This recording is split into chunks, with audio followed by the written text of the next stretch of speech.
Today we are discussing about the chapter Unit 11 Gender Perspective on Development.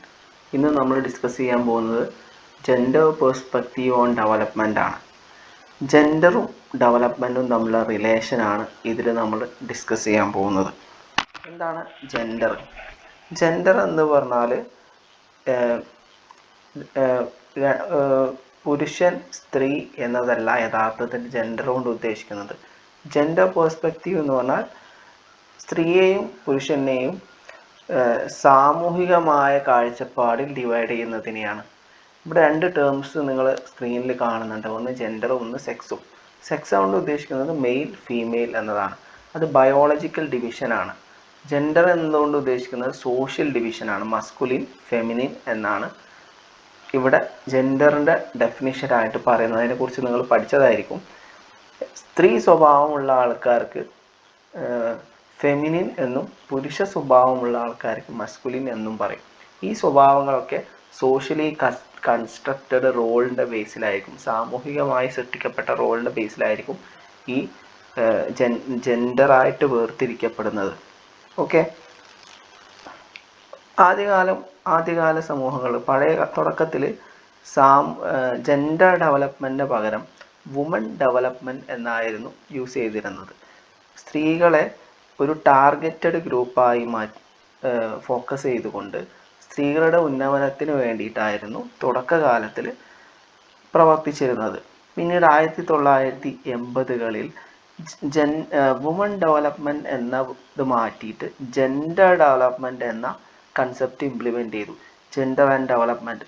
ഇവിടെ equal power relation between men and woman, സ്ത്രീയും പുരുഷനും തമ്മിലുള്ള equal power റിലേഷൻഷിപ്പിനെയാണ് maintain ചെയ്യാൻ ശ്രമിച്ചത്. Okay, പുരുഷ സ്ത്രീ ഇക്വാലിറ്റിക്കാണ് പ്രാധാന്യം നൽകിയത്.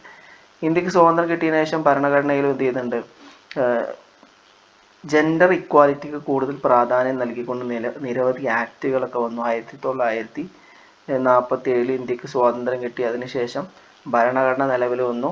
Article 15 prohibition of discrimination based on sex ഭരണഘടനയുടെ മൗലിക അവകാശമായിട്ട് എന്ത് ചെയ്തു, ഗവൺമെൻറ് ഇംപ്ലിമെൻ്റ് ചെയ്തു. 5 ഇയർ പ്ലാനിലും എന്ത് ചെയ്തിട്ടുണ്ട്, ജെൻഡർ ഇക്വാലിറ്റിക്ക് ഒരുപാട് പ്രാധാന്യം നൽകി. 1974 ടുവാർഡ്സ് ഇക്വാലിറ്റി എന്ന് പറഞ്ഞ റിപ്പോർട്ട് സ്ത്രീ പുരുഷ സമത്വത്തിന് വേണ്ടിയിട്ടും സ്ത്രീകളുടെ മാർജിനലൈസേഷനെ കുറിച്ചും വിശദമായി പഠനം നടത്തി. 6ാം പഞ്ചവത്സര പദ്ധതിയിൽ 1980 ആരംഭിച്ച 6ാം പഞ്ചവത്സര പദ്ധതിയിൽ സ്ത്രീ ശാക്തീകരണത്തിന് കൂടുതൽ പ്രാധാന്യം നൽകി. 1992 നടന്ന 73-74 ഭരണഘടനാ ഭേദഗതി ബില്ലിലും സ്ത്രീ ശാക്തീകരണത്തിന് വേണ്ടി ഒരുപാട് ഇമ്പോർട്ടൻ്റ് ആയ നിയമങ്ങൾ ഉൾക്കൊള്ളിച്ചു. അതിലേറ്റവും പ്രധാനപ്പെട്ട ഒന്നാണെന്ത്, 1/3 33% സീറ്റും സ്ത്രീകൾക്ക് പഞ്ചായത്തിലും മുനിസിപ്പാലിറ്റിയിലും സംവരണം നൽകി എന്നത്. 9ാമത്തെ പഞ്ചവത്സര പദ്ധതി 1997-2000 സ്ത്രീ ശാക്തീകരണത്തിന് വേണ്ടി ഒരുപാട് പദ്ധതികൾ ഗവൺമെൻറ് ആവിഷ്കരിച്ചു. ഇതാണ് നമുക്ക് ജെൻഡർ ഡെവലപ്മെൻറ്റ് പേഴ്സ്പെക്റ്റീവിൽ പഠിക്കാനുള്ളത്. അടുത്ത് മൈക്രോ ലെവൽ പ്ലാനിങ്. നമുക്കറിയാം പ്ലാനിങ് 2 തരത്തിലുണ്ട്. മൈക്രോ ലെവൽ പ്ലാനിങ് ഉണ്ട്, മാക്രോ ലെവൽ പ്ലാനിങ് ഉണ്ട്. മാക്രോ ലെവൽ പ്ലാനിങ്ങിനെ ടോപ്പ് ടു ബൂട്ടം പ്ലാനിങ് എന്നാ പറയാം മാക്രോ ലെവൽ പ്ലാനിങ്ങിനെ. മൈക്രോ ലെവൽ പ്ലാനിങ്ങിനെ ബൂട്ടം അപ്പ് പ്ലാനിങ് എന്ന് പറയും. മാക്രോ ലെവൽ പ്ലാനിങ് എന്ന് പറഞ്ഞാൽ ഒരു വലിയ പ്ലാൻ ഇന്ത്യയിൽ ഒട്ടാകെ നടപ്പിലാക്കുന്ന പ്ലാനിനെയാണ് മാക്രോ വലിയ പ്ലാൻ എന്ന് പറയുന്നത്. മൈക്രോ ലെവൽ എന്ന് പറഞ്ഞാൽ ഒരു സ്പെസിഫിക് ഏരിയ മാത്രം ഫോക്കസ് ചെയ്തുകൊണ്ടുള്ള പ്ലാനാണ്. മൈക്രോ ലെവൽ പ്ലാനിങ് ആണ് ഇന്ത്യയിൽ ഏറ്റവും ഫലപ്രദമെന്ന് സാമ്പത്തിക വിദഗ്ധർ മനസ്സിലാക്കി. എന്തുകൊണ്ടെന്നാൽ ഇന്ത്യ ഒരു വിശാലമായ ഏരിയയാണ്. ഓരോ ഏരിയയിലും വ്യത്യസ്ത പ്രശ്നങ്ങളാണ് ഉണ്ടാവുക. ചില പ്രദേശങ്ങളിൽ ജലദൗർലഭ്യം ഉണ്ടാവും, ചില പ്രദേശങ്ങളിൽ അമിതമായ മഴ ഉണ്ടായിരിക്കും, ചില പ്രദേശങ്ങളിൽ ദാരിദ്ര്യം ഉണ്ടാവും, ചില പ്രദേശങ്ങളിൽ തൊഴിലില്ലായ്മ ഉണ്ടാവും. ഓരോ പ്രദേശങ്ങളിലും ഓരോ പ്രശ്നങ്ങളാണ് ഉണ്ടാവുക. ഓരോ പ്രദേശങ്ങളുടെയും പ്രശ്നങ്ങൾ മനസ്സിലാക്കിക്കൊണ്ട് അവിടുത്തെ പ്രശ്നങ്ങൾ പരിഹരിക്കുക എന്നതാണ് മൈക്രോ ലെവൽ പ്ലാനിങ് കൊണ്ട് ഉദ്ദേശിക്കുന്നത്. ഓരോ സമൂഹത്തിലും മനുഷ്യന് എന്താണോ ആവശ്യമായത് അതിനെ ഫോക്കസ് ചെയ്തുകൊണ്ട് പഠിക്കുന്നതിനെയാണ് മൈക്രോ ലെവൽ പ്ലാനിങ് എന്ന് പറയാം. ഇത് ഇന്ത്യയുടെ പഞ്ചവത്സര പദ്ധതിയിൽ എസ്പെഷ്യലി 4th 5-year പ്ലാനിൽ മൈക്രോ ലെവൽ പ്ലാനിങ് ഇംപ്ലിമെന്റ് ചെയ്യാൻ തുടങ്ങി. അതിൻ്റെ ഭാഗമായിട്ട് ഡിസ്ട്രിക്ട് ലെവലിലും അതിൻ്റെ താഴെയുള്ള ലെവലിലൊക്കെ ഒരുപാട് പദ്ധതികൾ ആവിഷ്കരിച്ചു. അതിന് പ്രധാനപ്പെട്ട എക്സാമ്പിളാണ് tribal area development programme, drought prone area development programme. ഇതൊക്കെ അതിൻ്റെ പ്രധാനപ്പെട്ട ഉദാഹരണങ്ങളാണ്. ഇന്ത്യയിൽ വിദ്യാഭ്യാസത്തിന് വേണ്ടിയിട്ടും മൈക്രോ ലെവൽ പ്ലാനിങ് ഇംപ്ലിമെന്റ് ചെയ്തിട്ടുണ്ട്. 1984 മൈക്രോ ലെവൽ പ്ലാനിങ്, അതുപോലെ വില്ലേജ് എഡ്യൂക്കേഷൻ കമ്മിറ്റി, പഞ്ചായത്ത് രാജിൻ്റെ ഭാഗമായിട്ട് 73-74 അമെൻമെൻറ്റിലൊക്കെ എന്ത് ചെയ്തിട്ടുണ്ട്, ഇംപ്ലിമെന്റ് ചെയ്തിട്ടുണ്ട്. അതിൻ്റെ ഭാഗമായിട്ട് ശിക്ഷാ കർമ്മി പ്രൊജക്റ്റ്, ലോക് ജുംബിഷ് പ്രൊജക്റ്റ്, ഇതൊക്കെ എന്ത് ചെയ്തിട്ടുണ്ട്, ഇംപ്ലിമെന്റ് ചെയ്തിട്ടുണ്ട്. ഈ പദ്ധതികളൊക്കെ നിങ്ങൾ ശ്രദ്ധിച്ച് നോട്ട് ചെയ്ത് വെക്കുക, എക്സാമിന് ഇത് ഉപകാരപ്പെടും. അടുത്താണ് unit 13 ecology, environment and development. പാരിസ്ഥിതിക പ്രശ്നങ്ങളെ കുറിച്ച് മനസ്സിലാക്കേണ്ട ഒരു ചാപ്റ്ററാണ് ഇവിടെ. പാരിസ്ഥിതിക പ്രശ്നങ്ങളും ഡെവലപ്മെന്റും തമ്മിലുള്ള ബന്ധം എന്താണ്? പഴയ കാലത്ത് വികസനം എന്ന് പറഞ്ഞാൽ സാമ്പത്തിക വികസനമായിരുന്നല്ലോ. അത് വ്യവസായവൽക്കരണത്തിലൂടെയാണ് നടക്കുള്ളൂ. അതിലൂടെ ഒരുപാട് പാരിസ്ഥിതിക പ്രശ്നങ്ങൾ ഉണ്ടായി. ഓസോൺ ലെയറിൽ വിള്ളലുണ്ടായി, പൊല്യൂഷൻ ഉണ്ടായി, ഫോറസ്റ്റുകൾ നശിച്ചു, പല ജീവജാലങ്ങൾ ഇല്ലാതായി. ഇത് സാമൂഹികമായിട്ട് ഒരുപാട് പ്രശ്നങ്ങൾ ഉണ്ടാക്കി. ഈ സാമൂഹികമായും പാരിസ്ഥിതികമായുമുള്ള പ്രശ്നങ്ങൾ പരിഹരിച്ചുകൊണ്ട് എങ്ങനെ ഡെവലപ്മെന്റ് ഉണ്ടാക്കാം എന്ന് സാമൂഹിക സാമ്പത്തിക വിദഗ്ധർ അന്വേഷിച്ചു കൊണ്ടിരുന്നു. അതിനൊരു ഫലമായിട്ട് എന്ത് ചെയ്തു, അതിന് അനന്തര ഫലമായിട്ട് സസ്റ്റൈനബിൾ ഡെവലപ്മെന്റ് എന്ന കൺസെപ്റ്റ് എന്ത് ചെയ്തു, കൊണ്ടുവന്നു. സസ്റ്റൈനബിൾ ഡെവലപ്മെന്റ് എന്ന കൺസെപ്റ്റ് ഇംപ്ലിമെന്റ് ചെയ്യുന്നതിൽ അത് എന്താണെന്ന് നമുക്ക് അടുത്ത ടോപ്പിക്കിൽ അതുമായി ബന്ധപ്പെട്ട ഒരു പാഠമുണ്ടായി, അതുമായി ബന്ധപ്പെട്ട് നമുക്ക് ഡിസ്കസ് ചെയ്യാം. കോളനികൾ, പഴയ കാലത്ത് ബ്രിട്ടീഷുകാർ വ്യത്യസ്ത പ്രദേശങ്ങളിൽ കോളനികൾ സ്ഥാപിക്കുകയും പരമാവധി റോ മെറ്റീരിയൽസ്, അവിടുത്തെ അസംസ്കൃത വസ്തുക്കൾ ചൂഷണം ചെയ്ത് കൊണ്ടുപോവുകയും ചെയ്തു. ഇത് ആ പ്രദേശത്തെ പാരിസ്ഥിതികമായിട്ട് ഒരുപാട് പ്രത്യാഘാതങ്ങൾ ഉണ്ടാക്കി. മരങ്ങൾ വെട്ടി നശിപ്പിക്കുകയും അങ്ങനെ ഒരുപാട് പ്രശ്നങ്ങൾ ഇതിലൂടെ ഉണ്ടായി. പിന്നെ വലിയ ഗ്ലോബൽ മാർക്കറ്റ്, ഗ്ലോബലൈസേഷൻ ഒക്കെ വന്നപ്പോൾ ലോകത്തിന്റെ വ്യത്യസ്ത ഭാഗങ്ങളിൽ വീണ്ടും മലിനീകരണം, വ്യവസായ വിപ്ലവത്തിന്റെ ഭാഗമായിട്ട് വലിയ മലിനീകരണങ്ങൾ ഉണ്ടായി. റിസ്ക് സൊസൈറ്റിയെ കുറിച്ച് കഴിഞ്ഞ ക്ലാസ്സിൽ നമ്മൾ പറഞ്ഞതാണ്. റിസ്ക് സൊസൈറ്റി അൾറിച്ച് ബക്കിന്റെ ഒരു ആശയമാണ്. വ്യവസായ വിപ്ലവം കാരണം മനുഷ്യനിർമ്മിത ദുരന്തങ്ങൾ ധാരാളം ഉണ്ടായി. ഇതും വ്യവസായ വിപ്ലവം, ഇൻഡസ്ട്രിയൽ സൊസൈറ്റി സമൂഹത്തിന് ഒരുപാട് പാരിസ്ഥിതിക പ്രത്യാഘാതങ്ങൾ ഉണ്ടാക്കി എന്നൊക്കെയാണ് ഇവർ വിശദീകരിക്കുന്നത്. ഇതിലൂടെ air pollution, water pollution, soil pollution ഇതൊക്കെ ഉണ്ടായി. ഇതിനെതിരെ ഒരുപാട് മൂവ്മെന്റുകൾ നടന്നു. അതിൽ പ്രധാനപ്പെട്ട ഒരു മൂവ്മെന്റാണ് ചിപ്കോ മൂവ്മെന്റ്, അതുപോലെ നർമ്മദ ബച്ചാവ് ആന്തോളൻ, തഹരീർ ആ മൂവ്മെന്റ്, ഭോപ്പാൽ ഗ്യാസ് ട്രാജഡിയുടെ ഭാഗമായി അതിനുശേഷം നടന്ന മൂവ്മെന്റുകൾ, ഇതൊക്കെ ഇതിൽ പ്രധാനപ്പെട്ട മൂവ്മെന്റുകളാണ്. ഇതൊക്കെ നിങ്ങൾ ശ്രദ്ധിച്ചു വെക്കണം. ഇതിനുശേഷം ഗവൺമെന്റ് ഒരു പാർട്ടിസിപ്പേറ്ററി അപ്രോച്ച് എടുക്കുകയും എല്ലാവരെയും ഉൾക്കൊള്ളിച്ചുകൊണ്ടുള്ള ഒരു വികസനം സാധ്യമാക്കാൻ ശ്രമിക്കുകയും ചെയ്തു. അടുത്താണ് എത്തനോ ഡെവലപ്മെന്റ്. എത്തനോ ഡെവലപ്മെന്റ് എന്ന് പറഞ്ഞാൽ നമ്മൾ കഴിഞ്ഞ ക്ലാസ്സിൽ പഠിച്ചതാണ് എത്തനിക് ഗ്രൂപ്പ്സിനെ കുറിച്ച്. വ്യത്യസ്ത കൾച്ചറും നോളജും പെർസെപ്ഷനും ഉള്ള മറ്റുള്ള ആൾക്കാരിൽ നിന്ന് വ്യത്യസ്തമായി നിലകൊള്ളുന്ന ഒരു ഗ്രൂപ്പ് ഇന്ത്യൻ സൊസൈറ്റിയിൽ ഉണ്ടായിരുന്നു അല്ലേ. വ്യത്യസ്ത കൾച്ചറുള്ള, വ്യത്യസ്ത പേഴ്സ്പെക്റ്റീവുള്ള ഇവരുടെ കൂടി, അതായത് ആദിവാസി വിഭാഗങ്ങൾ ഉണ്ടായിരുന്നു.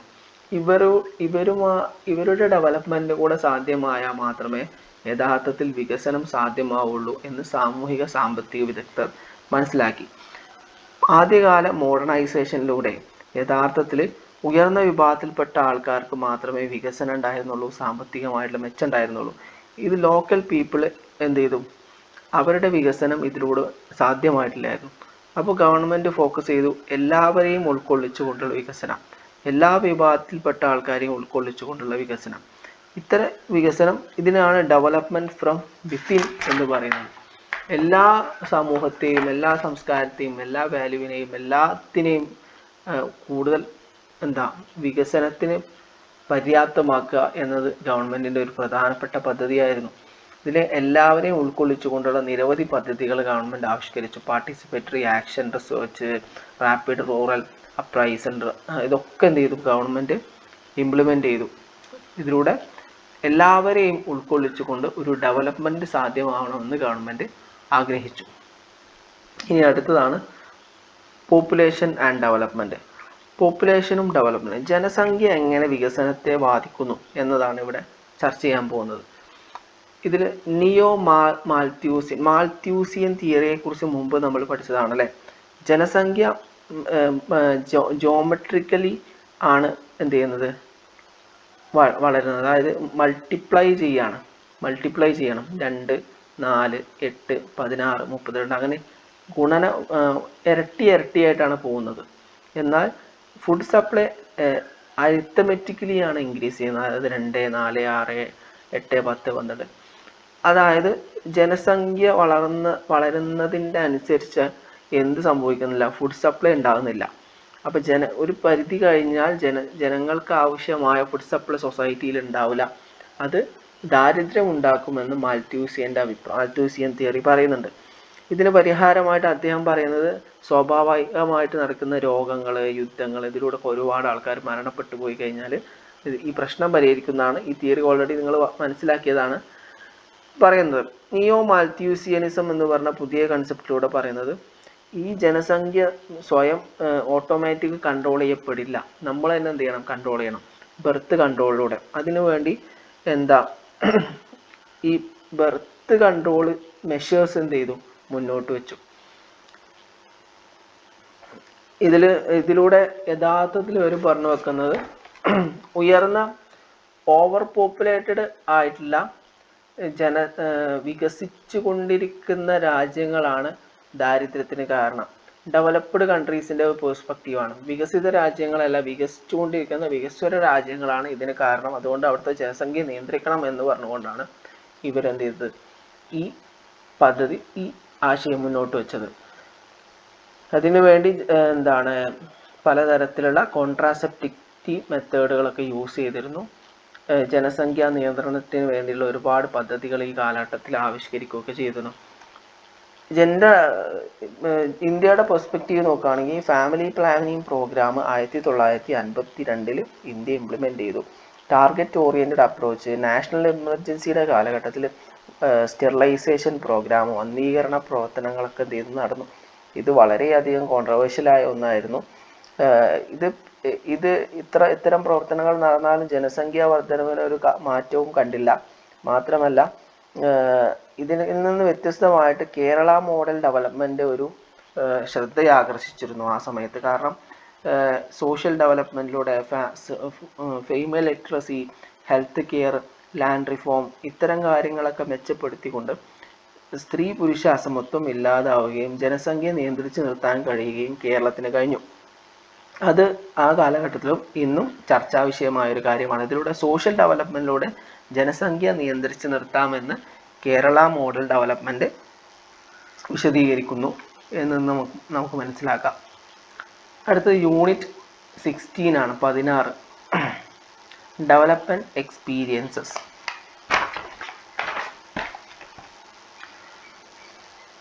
ഇന്ത്യക്ക് സ്വാതന്ത്ര്യം കിട്ടിയതിന് ശേഷം ഇന്ത്യയിൽ നടന്ന ഡെവലപ്മെൻറ്റ് പ്രക്രിയയെക്കുറിച്ചാണ് ഇവിടെ വിശദമായിട്ട് പറയുന്നത്. ഫസ്റ്റ് നിരവധി 5 ഇയർ പ്ലാനുകളിലൂടെ എന്ത് ചെയ്തു? ഇന്ത്യയിൽ വികസനം സാധ്യമാക്കാൻ വേണ്ടിയിട്ട് ഗവൺമെൻറ് ശ്രമിച്ചു. ഫസ്റ്റ് പ്ലാനിംഗ് കമ്മീഷൻ ഫോം ചെയ്ത് 1950-ലാണ്. 1951 ഫസ്റ്റ് 5 ഇയർ പ്ലാൻ ആരംഭിച്ചു. കൃഷി, ഇറിഗേഷൻ ഇതുമായി ബന്ധപ്പെട്ട കാര്യങ്ങൾക്കാണ് ഏറ്റവും പ്രാധാന്യം നൽകിയത്. അതിനുശേഷം second and third 5 year plan കൊണ്ടുവന്നു. അത് ഇൻഡസ്ട്രിയലൈസേഷൻ ആണ് പ്രാധാന്യം നൽകിയത്. പിന്നീട് വന്ന 5 ഇയേഴ്സിലൊക്കെ ദാരിദ്ര്യം, ഇങ്ങനെയുള്ള സാമൂഹിക പ്രശ്നങ്ങൾ ഇല്ലാതാക്കുക എന്ന ലക്ഷ്യത്തോടു കൂടിയാണ് മുന്നോട്ട് വെച്ചത്. ഗരീബി ഹട്ടാഹോ, അതേപോലെ തന്നെ സോഷ്യൽ ജസ്റ്റിസ്, ഇതൊക്കെ ഇതിൻ്റെ ഭാഗമായിട്ട് വന്നതാണ്. അതിനുശേഷം ന്യൂ എക്കണോമിക് പോളിസി 1991 വന്നു. ഇതിൻ്റെ ഭാഗമായിട്ട് ഒരു പേയ്മെൻറ്റ് ക്രൈസിസ് ഉണ്ടാവുകയും അതിൻ്റെ ഭാഗമായിട്ട് IMFൻ്റെയും ലോക ബാങ്കിൻ്റെയും നിർദ്ദേശപ്രകാരം ഇന്ത്യ ബൗണ്ടറികളൊക്കെ തുറന്നു കൊടുത്തു. അതിൻ്റെ ഭാഗമായിട്ട് ലിബറലൈസേഷനും ഗ്ലോബലൈസേഷനും പ്രൈവറ്റൈസേഷനും ഉണ്ടായി. ഗവൺമെൻറ് എല്ലാ നിയന്ത്രണങ്ങളും എടുത്തൊഴിവാക്കി. സ്റ്റേറ്റിൻ്റെ സ്വകാര്യ സ്റ്റേറ്റ് കമ്പനികളൊക്കെ സ്വകാര്യ വ്യക്തികൾക്ക് എന്ത് ചെയ്തു, ഡിസ്ഇൻവെസ്റ്റ്മെന്റ് ചെയ്യപ്പെട്ടു. വേൾഡ് എക്കണോമിയുമായിട്ട് എന്ത് ചെയ്തു, കണക്ട് ചെയ്യപ്പെട്ടു. ഇതിന്റെ ഭാഗമായിട്ട് ഒരുപാട് പ്രശ്നങ്ങൾ ഉണ്ടായിരുന്നു. സാമ്പത്തിക വളർച്ച ഉണ്ടായി എങ്കിലും തൊഴിലില്ലായ്മ, ഇനീക്വാലിറ്റി, സോഷ്യൽ സെക്ടറിലുള്ള സ്പെൻഡിങ്ങിൻ്റെ അളവ് കുറയുക, ഇങ്ങനെ ഒരുപാട് പ്രശ്നങ്ങൾ ഉണ്ടായി. ഇതിലൂടെ മറ്റൊരു റെവല്യൂഷൻ കൂടി ഉണ്ടായി. ഇൻഫർമേഷൻ ആൻഡ് കമ്മ്യൂണിക്കേഷൻ ടെക്നോളജിയിൽ ഒരു മേജർ പ്ലെയർ ആയിട്ട് ഇന്ത്യ വളർന്നു വന്നു. സോഫ്റ്റ്വെയറുകൾ ഡെവലപ്പ് ചെയ്യാം, BPOs, ഇതൊക്കെ നടപ്പിലാക്കാൻ ഇന്ത്യക്ക് കഴിഞ്ഞു എന്നതാണ് ഇതിൻ്റെ പ്രധാനപ്പെട്ട ഒരു പ്രത്യേകത. പക്ഷേ ഇതിലൂടെ ഒരു ഡിജിറ്റൽ ഡിവൈഡ് ഉണ്ടാവാൻ കാരണമായി എന്നും പഠനങ്ങൾ പറയുന്നുണ്ട്. എന്താണ് ഡിജിറ്റൽ ഡിവൈഡ് എന്നതിനെക്കുറിച്ച് നമുക്ക് അടുത്ത ടോപ്പിക്കിൽ വിശദമായിട്ട് എന്ത് ചെയ്യാം, ചർച്ച ചെയ്യാം. ഇനി അടുത്ത 17 കാനഡയുടെ പ്രത്യേകതയാണ് അടുത്തതായി നമുക്ക് പറയാൻ. ഒരു ഡെവലപ്ഡ് കൺട്രിയാണ് കാനഡ. അവിടെയുള്ള സോഷ്യോ എക്കണോമിക് ഡെവലപ്മെൻറ്റിനെ കുറിച്ചാണ് നമ്മളിവിടെ ഡിസ്കസ് ചെയ്യാൻ പോകുന്നത്. കാനഡ ഒരു എക്കണോമിക് കൺട്രിയാണ്. ഒരു പൊളിറ്റിക്സൽ കാനഡയുടെ economic history, politics, social indicators, ഇതൊക്കെ നമുക്ക് ഈ പാഠത്തിൽ വിശദമായിട്ട് പഠിക്കാനുണ്ട്. ഒരു വലിയ ഇൻഡസ്ട്രിയൽ സൊസൈറ്റിയാണ് കാനഡ. നല്ല ഹൈ ലിവിങ് സ്റ്റാൻഡേർഡുള്ള സൊസൈറ്റിയാണ് കേരള. ഹ്യൂമൻ ഡെവലപ്മെൻറ്റ് ഇൻഡെക്സിൽ 4th റാങ്കുള്ള ഒരു രാജ്യമാണ് കാനഡ എന്ന് പറയുന്നത്. ഇവിടെ education, health, low crime, clean environment ഒക്കെ നമുക്ക് കാണാൻ സാധിക്കും. ഏകദേശം 31 മില്യൺ ആളുകൾ ഇവിടെ ജീവിക്കുന്നുണ്ട്. ഇത് ലോകത്തിലെ 2ാമത്തെ ഏറ്റവും വലിയ രാജ്യമാണ്. 1ാമത്തെ ഏറ്റവും വലിയ രാജ്യം റഷ്യയാണ്. അതിനുശേഷമുള്ള ഏറ്റവും വലിയ രാജ്യമാണിത് കാനഡ എന്ന് പറയുന്നത്. ഇവിടെ നാച്ചുറൽ റിസോഴ്സസ് ആണ് അവിടെ ഏറ്റവും കൂടുതൽ തൊഴിൽ മേഖലയ്ക്ക് വേണ്ടി ഏറ്റവും കൂടുതൽ യൂസ് ചെയ്തിരുന്നത്. ഇവർ പ്രധാനമായിട്ടും തടി അങ്ങനെയുള്ള കാര്യങ്ങളൊക്കെ യൂസ് ചെയ്തിരുന്നു. അതിനുശേഷം പിന്നെ ഇവർ ഏറ്റവും കൂടുതൽ ഫോക്കസ് ചെയ്തിരുന്നത് ഫിഷിങ്, വീറ്റ് ഫാമിങ്, ഇങ്ങനെയുള്ള എല്ലാ മേഖലയിലും ഇവർ കൂടുതൽ പ്രാധാന്യം നൽകിയിരുന്നു. ഒരു കാലത്ത് ഇവിടെ ഏറ്റവും കൂടുതൽ റൂറൽ എക്കണോമിയാണ് ഉണ്ടായിരുന്നത്. കാർഷിക മേഖലയ്ക്ക് പ്രാധാന്യമുള്ള സമൂഹമായിരുന്നു ഉണ്ടായിരുന്നത്. ഇത് പിന്നെ അർബൺ മേഖലയിലേക്ക് എന്ത് ചെയ്തു, ഷിഫ്റ്റ് ചെയ്യപ്പെട്ടു. 2ാം ലോക മഹായുദ്ധത്തിനൊക്കെ ശേഷം ഇന്ത്യ എന്ത് ചെയ്തു, ഈ കാനഡ വലിയ വികസനം ഉണ്ടാവുകയും ഡെവലപ്മെൻറ്റ് ഉണ്ടാവുകയും വ്യവസായ മേഖലയിലുള്ള വലിയ വളർച്ച കാണപ്പെടുകയും ചെയ്തു. ഇതിൻ്റെ ഭാഗമായിട്ട് ഉണ്ടായ സാമ്പത്തിക വളർച്ച കാനഡയെ വലിയ പൊസിഷനിലെത്തിച്ചു.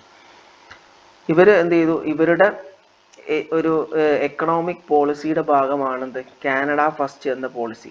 കാനഡ ഫസ്റ്റ് എന്ന പോളിസിയിലൂടെ എന്ത് ചെയ്തു, ഫോറിൻ ഇൻഫ്ലുവൻസ് കുറക്കാൻ വേണ്ടിയിട്ട് എന്ത് ചെയ്തു, ഇവർ ഒരു കാലത്ത് ശ്രമിച്ചിരുന്നു.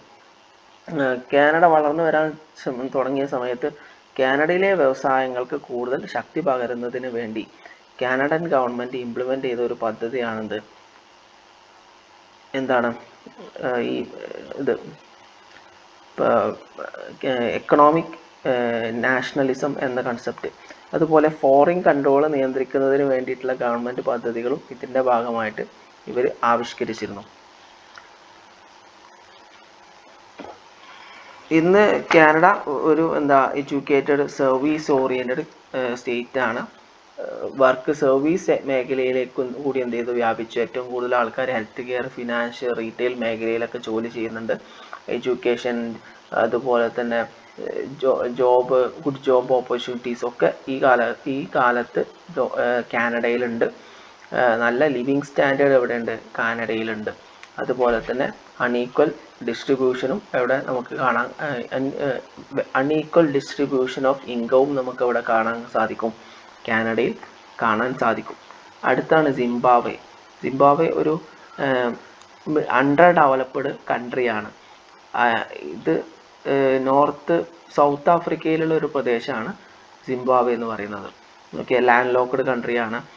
സബ് സഹാറൻ റീജിയനിലെ ഒരു കൺട്രിയാണ്. മൈനിങ് ആണ് ഇവരുടെ ഏറ്റവും പ്രധാനപ്പെട്ട ജോലി. കോപ്പർ, ഗോൾഡ്, നിക്കൽ ഇതൊക്കെ മൈൻ ചെയ്യുക. അഗ്രികൾച്ചർ, കൃഷിയിലും ഇവർക്കുന്നുണ്ട്, സ്വാധീനമുണ്ട്. ഇവരുടെ ഹ്യൂമൻ ഡെവലപ്മെൻറ്റ് ഇൻഡെക്സ് 147 ഏറ്റവും ലോവർ ആയിട്ടുള്ള ഹ്യൂമൻ ഡെവലപ്മെൻറ്റ് ഇൻഡെക്സ് ആണ് ഇവരുടേത്. 89% ആളുകളും വിദ്യാഭ്യാസമുള്ള ആൾക്കാരാണ്. അതുപോലെ തന്നെ ബ്രിട്ടീഷ് കോളനി ആയിരുന്നു ഈ പ്രദേശം. പിന്നീട് എന്ത് ചെയ്തു, ഇത് സ്വാതന്ത്ര്യം ലഭിക്കുകയാണ് ഉണ്ടായത്. അതിനുശേഷം പിന്നീട് എന്ത് ചെയ്തു, 1960കളിൽ സ്വാതന്ത്ര്യം ലഭിക്കുകയും പിന്നെ അവിടെ എന്ത് ചെയ്തു, ഒരു ഡെമോക്രാറ്റിക് രാജ്യമായി മാറുകയും ചെയ്തു. ഈ സ്വാതന്ത്ര്യത്തിന് ശേഷം ഇതെന്ത് ചെയ്തു, ഒരു അൺഈക്വൽ സൊസൈറ്റി ആയിരുന്നു. വൈറ്റ് മെജോറിറ്റി ഉള്ള ആൾക്കാരായിരുന്നു. അവിടെ സോഷ്യലിസം ഇംപ്ലിമെന്റ് ചെയ്യാൻ വേണ്ടി ശ്രമിച്ചു. എങ്കിലും അവിടെ റേസിസം, സാമ്പത്തികമായിട്ടുള്ള അസമത്വം ഒക്കെ നിലനിന്നിരുന്നു. ഹെൽത്ത്, എഡ്യൂക്കേഷൻ സെക്ടറൊക്കെ എന്ത് ചെയ്യുന്നുണ്ട്, അത്ര മെച്ചപ്പെട്ട രീതിയിലായിരുന്നില്ല ഉണ്ടായിരുന്നത്. പിന്നീട് എന്ത് ചെയ്തു, അവിടെ ഒരുപാട് ഡെവലപ്മെന്റ് കൊണ്ടുവരാൻ വേണ്ടി ഗവൺമെന്റ് ശ്രമിക്കുകയൊക്കെ ചെയ്തു. പിന്നെ 1990കളിൽ എന്ത് ചെയ്തു, അവിടെ പ്രൈവറ്റൈസേഷൻ, സബ്സിഡി കട്ടൊക്കെ വരികയും അതിൻ്റെ ഭാഗമായിട്ട് എക്കണോമിക് ചേഞ്ചസ് ഉണ്ടാവുകയും ചെയ്തു. അത് ശരിക്ക് ഒരു നെഗറ്റീവ് ഇമ്പാക്റ്റ് ആണ് സൊസൈറ്റിക്ക് ഉണ്ടാക്കിയത്. GDP കുറച്ചു, അതുപോലെ അൺഎംപ്ലോയ്മെന്റ് ഉണ്ടാക്കി, പോവർട്ടി ഉണ്ടാക്കി. പോവർട്ടി അലീവിയേഷൻ സ്ട്രാറ്റജീസ്, ദാരിദ്ര്യ നിർമ്മാർജ്ജന മാർഗങ്ങളൊക്കെ ഗവൺമെന്റ് ഇംപ്ലിമെന്റ് ചെയ്തിരുന്നു. പക്ഷെ അതൊക്കെ ഒന്നും ഫലപ്രദമായില്ല. ഇൻഡിജിനൈസേഷൻ ഒക്കെ എക്കണോമിക്ക് വേണ്ടിയിട്ട് ഗവൺമെന്റ് പ്രയത്നിച്ചിരുന്നു. അത് ഒരു വിധത്തിൽ എന്ത് ചെയ്യുന്നു, ഇംപ്ലിമെന്റ് ചെയ്യാൻ സാധിച്ചിട്ടുണ്ട്. ഇതൊക്കെയാണ് സിംബാബ്വേന്റെ പ്രത്യേകത. ഇപ്പം നമ്മൾ പറഞ്ഞ കാനഡ ഡെവലപ്ഡ് കൺട്രിയാണ്, സിംബാബ്വെ ഏറ്റവും അണ്ടർ ഡെവലപ്ഡ് കൺട്രിയാണ് നമ്മൾ എക്സാമ്പിൾ ആയിട്ട് എടുത്തത്. ഇനി ബ്രസീൽ ഒരു മിഡിൽ ഡെവലപ്പിംഗ് കൺട്രിക്ക് ഉദാഹരണമാണ് ബ്രസീൽ പറയുന്നത്. ബ്രസീൽ എന്ന് പറഞ്ഞാൽ ഒരു സൗത്ത് അമേരിക്കൻ രാജ്യമാണ്. ഇവിടെ 5th ലാർജസ്റ്റ് കൺട്രിയാണ് ഈ ബ്രസീൽ എന്ന് പറയുന്നത്. ഓക്കെ, ലാറ്റിൻ അമേരിക്കയുടെ ഭാഗമാണ്. ഹ്യൂമൻ ഡെവലപ്മെന്റ് ഇൻഡെക്സിൽ 65 ഇവരുടെ എന്ത് പറയുന്നത്, ഇത് പറയുന്നത്. ഹ്യൂമൻ ഡെവലപ്മെന്റ് ഇൻഡെക്സിൽ 65 ഇവരുടെ റാങ്ക് എന്ന് പറയുന്നത്. ഇവിടെ വികസനത്തിന് വേണ്ടിയിട്ട് ഇവിടെ ഒരുപാട് പദ്ധതികൾ ഇവർ ആവിഷ്കരിച്ചു. പഴയ കാലത്ത് പോർച്ചുഗീസ് കോളനി ആയിരുന്നു പിന്നെ ഒരുപാട് ആഫ്രിക്കൻ സ്ലേവ്സ്, പിന്നെ അതിനുശേഷം യൂറോപ്യൻ മൈഗ്രൻസ്, ഇൻഡിജിനസ് പീപ്പിൾ, ഇവരൊക്കെ കൂടിയൊരു പ്രദേശമാണ് ബ്രസീൽ എന്ന് പറയുന്നത്. ഇവിടെ എക്സ്ട്രീം ഇനീക്വാലിറ്റി ഉണ്ടായിരുന്നു. 10% ആൾക്കാർ മാത്രമാണ് അപ്പർ ക്ലാസ് ആയ ആൾക്കാർ. ബാക്കിയുള്ള ആൾക്കാരൊക്കെ ഡെവലപ്പിംഗ്, അണ്ടർ ഡെവലപ്പിംഗ് ഗ്രൂപ്പാണ്. ഷുഗർ കെയിന്, ഇതുപോലെ കോഫി, ഇതുപോലുള്ള സാധനങ്ങളൊക്കെ ഇവിടെ കൃഷി ചെയ്തിരുന്നു. ഇൻഡസ്ട്രിയലൈസേഷൻ ആരംഭിച്ചത് 1930 കാലഘട്ടങ്ങളിലാണ്. അതിനുശേഷം ഇമ്പോർട്ട് സബ്സ്റ്റിറ്റ്യൂഷൻ മെത്തേഡ് യൂസ് ചെയ്ത് ജനങ്ങളെ സപ്പോർട്ട് ചെയ്യാൻ വേണ്ടി ഗവൺമെന്റ് ശ്രമിച്ചിരുന്നു.